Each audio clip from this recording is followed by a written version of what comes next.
Hello and welcome to WashingtonExec's video series.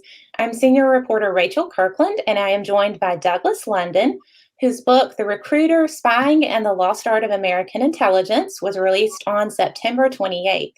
Doug is a senior CIA operations officer, retired, and adjunct associate professor at Georgetown University's Center for Security Studies and a non-resident fellow at the Middle East Institute. He served predominantly in the Middle East, South and Central Asia, and Africa, including 3 assignments as a chief of station, the president's senior intelligence officer at post, and chief of base in a conflict zone. Doug, welcome. Thank you for coming on and sharing your time. Nice to talk to you today, Rachel.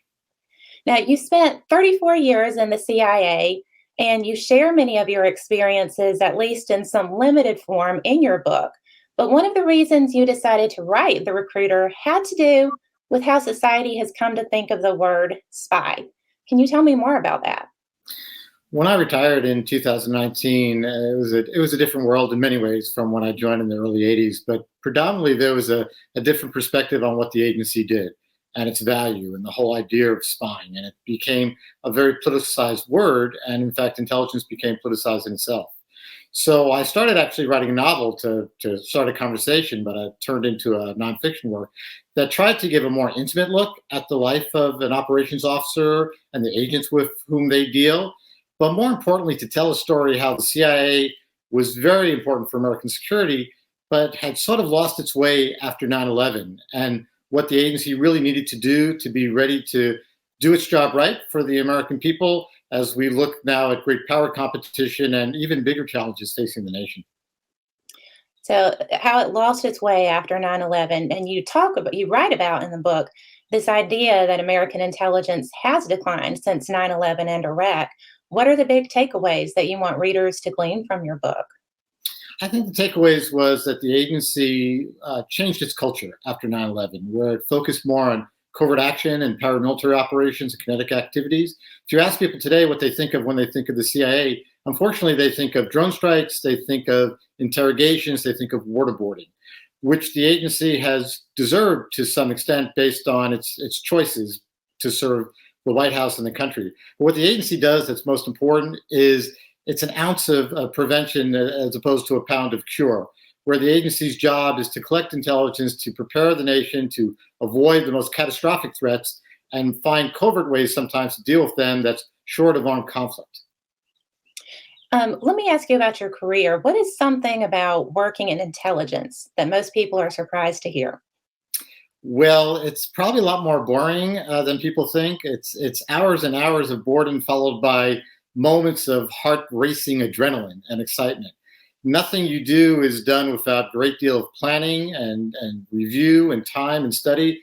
And once you've done it, then a whole bunch of your time is invested in telling the story and particularly getting intelligence. So, intelligence officers, case officers, or normal people, they have lives, but they somehow have to make their personal life, their family life, all fit into this operational persona that they have to carry out in order to conduct secure espionage.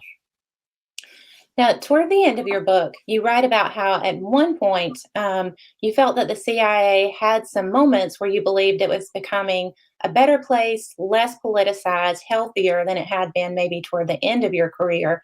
And then you say those gains were reversed during the last presidential administration. How would you describe the state of the CIA today? I'm cautiously optimistic. I think sometime around the beginning of the Obama administration, when Leah Panetta was the director, I could see a different attitude in the agency. I could see, one, a sense of confidence that we had a director that supported us and had influence and wanted us to be a premier spy service. I think that started to slip somewhat, and particularly when Director Brennan came in. I think Director Brennan's idea to get CIA less of the lethal part of the business was good, but I think, unfortunately, rather than focusing us on stealing secrets and analyzing intelligence, he was very focused on covert action and being a policymaker. I think today, after 4 years of the Trump administration, in which I did see a great deal of politicalization of the intelligence community writ large, and particularly the agency internally, I see some reflections by what Mr. Burns is doing with the Deputy David Cohen, with the Chief of the Clandestine Service, Dave Marlowe, who are trying to restore the agency's credibility. with both the American people and the workforce, and of course, sort of reestablish the integrity that an intel service needs to inform decision making and have the trust of the public, where you're a secret organization, but you're operating in an open society. So there needs to be at least some degree of transparency through our political leaders, where they can count on us to do the right thing for them. Now, Doug, you've had a long career as a spy, and now you have this new book. What's next for you?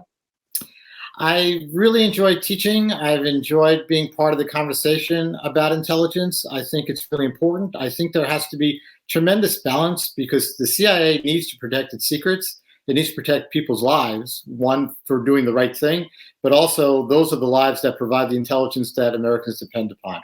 I'd like to be part of that conversation, and though it's not always going to be pleasant and not always well received, as long as people are talking about it and asking the right questions, I think that's healthy for our nation. Excellent. Well, thank you for coming on and sharing your thoughts. Thank you very much, Rachel.